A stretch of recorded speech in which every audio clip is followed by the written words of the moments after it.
Pakaigan, kasama nyo kami. Patuloy po nating babantayan ang pinakamainit na issue ng bayan ngayon sa flood control projects.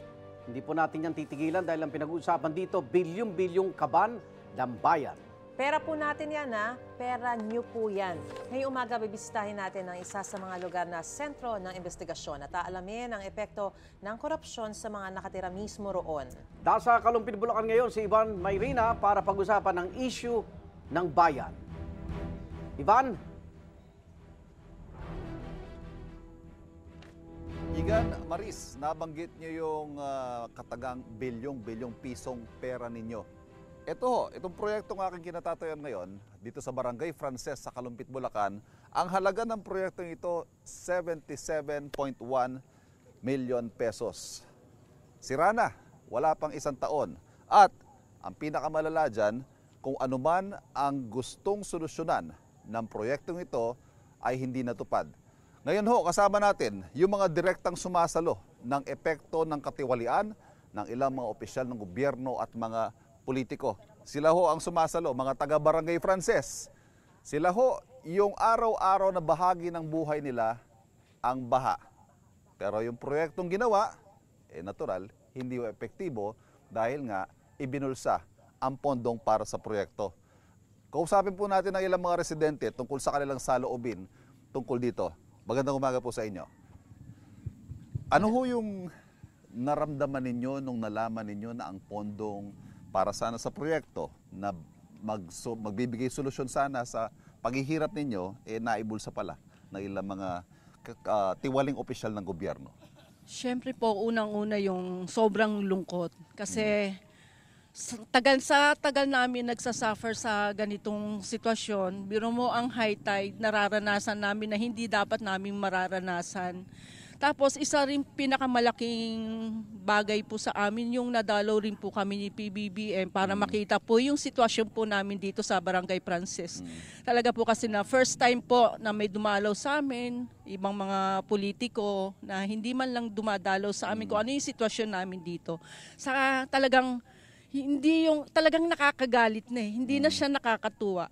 Talagang siguro sa 10 years siguro na dinadanas namin to, sino yung matutuwa? Wala po talagang dapat matuwa, lalo na kaming mga nandito na apektado. Talagang napaka-apektado po namin dito sa Barangay Frances po. Yun Tanungin po lang po natin yung ibang mga kasama nyo rito sa barangay. Paki-describe nga ho, nabanggit ninyo, yung tubig dyan sa main road ninyo, hindi na ho bumababa. Gaano kalaking perwisyo sa inyo yun? Ako na po, sige po.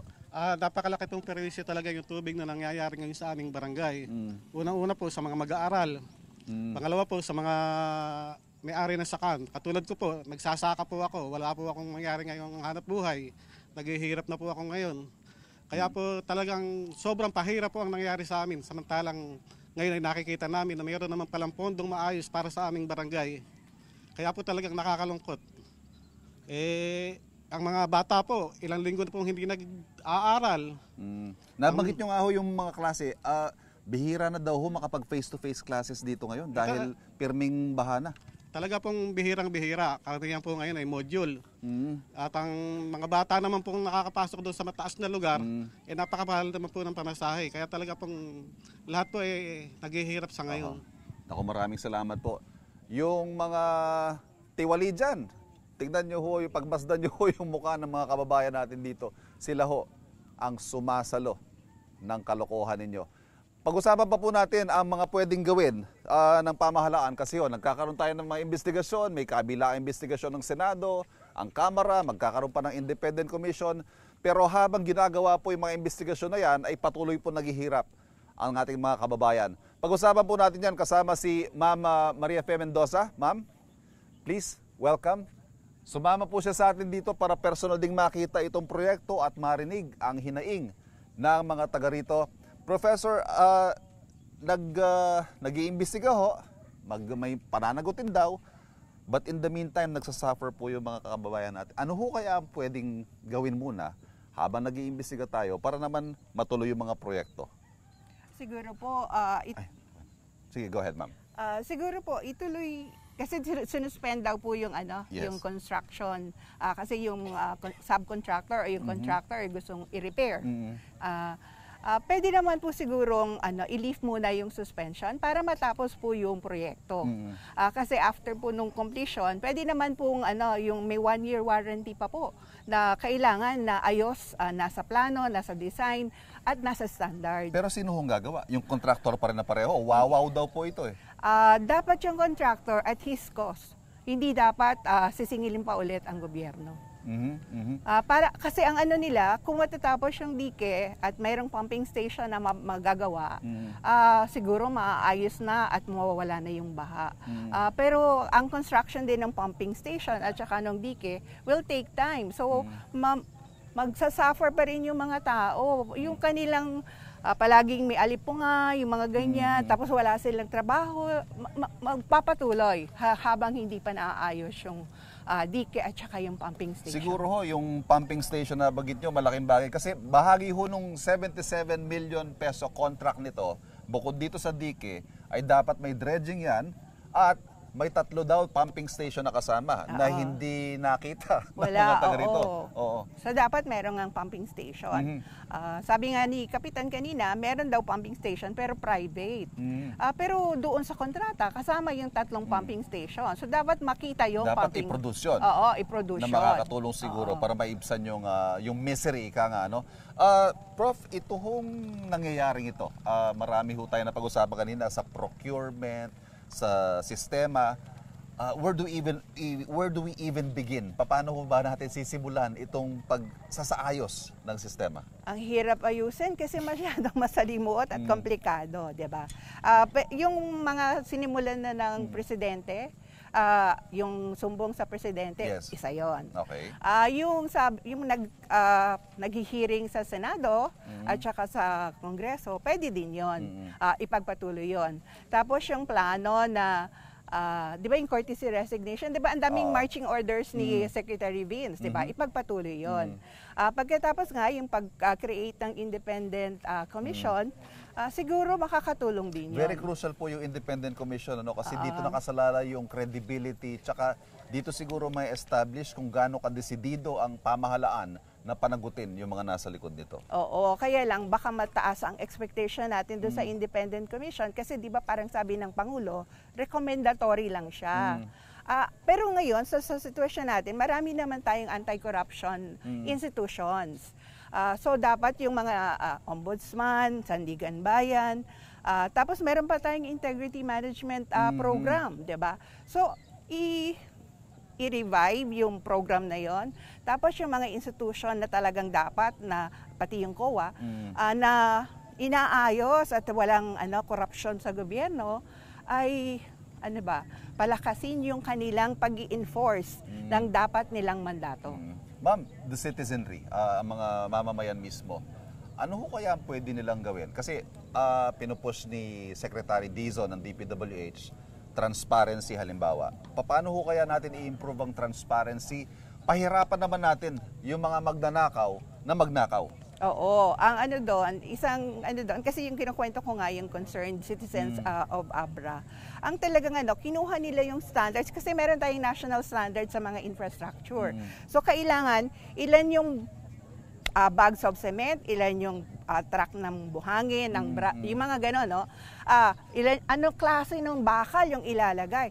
So, kailangan yung standards na yon alam ng mamamayan. Or at kasi least yung mga barangay officials. Oo, no? kasi di ba kanina yung isang nakausap natin, minomonitor daw niya, tapos ang 15 trucks of graba, ganyan-ganyan, tapos 2 bags lang ng semento. Ang labnaw daw ng Ang labnaw ng timpla. So kung malalaman ng ating mga mamamayan, particularly the barangay officials, kung ano yung standard na yon, mas madali nila sasabihin, oy, yung ginagawa mo, wala yan sa standard, di ba? Pero ang laki ng burden na binibigay natin sa mamamayan, di ba? Pero ang doon, dapat may kaakibat din na pagbabago doon sa mga opisyal. Kasi yung parang value system natin, lalo na yung mga politician, di ba, yung kwentuhan natin, ang daming expectation sa politician. Ay, kunyari, lalapit, hihingi ng pera. So, saan ka kukuha ng pera? So, nanonormalize yung pagkuha nila ng pera ng bayan kasi para ibibigay ulit nila sa taong bayan. Pero mali yun di ba? So, ang doon, ayusin din natin sana, mas madaling sabihin, diba? Pero yung kultura na meron kang public service value, meron kang ethical na pagtingin sa trabaho mo, Yes. yun yung sanang mas makakatulong para kasi yung culture of corruption natin, nagbe-breed yun dun sa ganong mindset na ay, kuha kang pera, parang Robin Hood. Opo. Ma'am, panghuli siguro, maraming nagagalit. May mga hopeful, pero may mga sinasabi din na, naku, walang mangyayari dyan, wala naman makukulong dyan, wala naman mapaparusahan dyan. Ano ho kaya, from the governance point of view, may mga iba ho kasi sinasabi nila, dapat magalit na ang tao, dapat Sunugin na, sunod. patayin na. May ganun hong sentiment eh. Paano ho kaya natin ito ipoprocess? What is the proper way of processing all of this? Ang Pilipino kasi, ang kultura natin, madali tayong magpatawad. Mhm. Ang tolerance natin sa mga kamalian, parang, ay, sige, okay lang. Di ba? Parang ganyan. Siguro panahon na yung pag-tolerate natin sa maling na nakikita natin ay wag na. Di ba? Matuto na tayo magalit? Matuto tayong magalit sa tamang paggalit, 'di ba? Kasi 'di ba sabi nga kanina nakakalungkot, pero ngayon nakakagalit na kasi ang dami perang nandoon sa billiard table, 'di ba? Samantalang ang mga taong regular na taong bayan, wala man lang perang ganun For kadami. basic necessities, Oo, yes. Oo. 'di ba? So siguro unahin natin ano ba yung pananaw natin doon sa ating sitwasyon at tama ba talaga na patuloy natin na wala na lang, hindi na lang tayo magagalit. So, yung sinasabi nilang virtuous impatience, Yes. di ba? So, dapat magalit tayo dahil mali yung nakikita natin. Pangalawa, yung mga proseso ng gobyerno dapat open and transparent. Madaling sabihin yun, Yes. ano? Pero mahirap. Pero meron na tayong ARTA, may Citizens Charter na tayo. Meron ng mga ganong reforma para malaman ng tao ano ba yung mga nangyayari. Kagaya nun, di ba may mga tarpaulin? Ito yung project, ganito yung pera, tapos ganito siya matatapos. Siguro magmatsyag tayo para masigurado na yung nakalagay sa tarpaulin ay mangyayari. Pero yun nga, yung sinasabi ko kaninang standards, dapat alam din yun ng taong bayan. Para mas madali silang magsabi, oy, malabnaw yung timpla mo, baka masira yung diki namin. Sa mga ganun. Ayun. Siguro this is a good opportunity. Malungkot tayo lahat, galit tayo lahat, pero magandang pagkakataon po ito para i-harness natin ang galit na yan para magpatupad ng mga pagbabago at mas bantayan ang ating gobyerno, ang ating mga halal na opisyal at mga opisyal pa ng gobyerno. Ma'am, thank you very much. Mga kapuso, yan po ang ating naging talakayan dito sa Issue ng Bayan. Wait! Wait lang! Huwag mo muna i-close. Mag-subscribe ka na muna sa GMA Public Affairs YouTube channel para lagi kang una sa mga latest kwento at balita. I-follow mo na rin ang official social media pages ng Unang Hirit. Thank you. O sige na,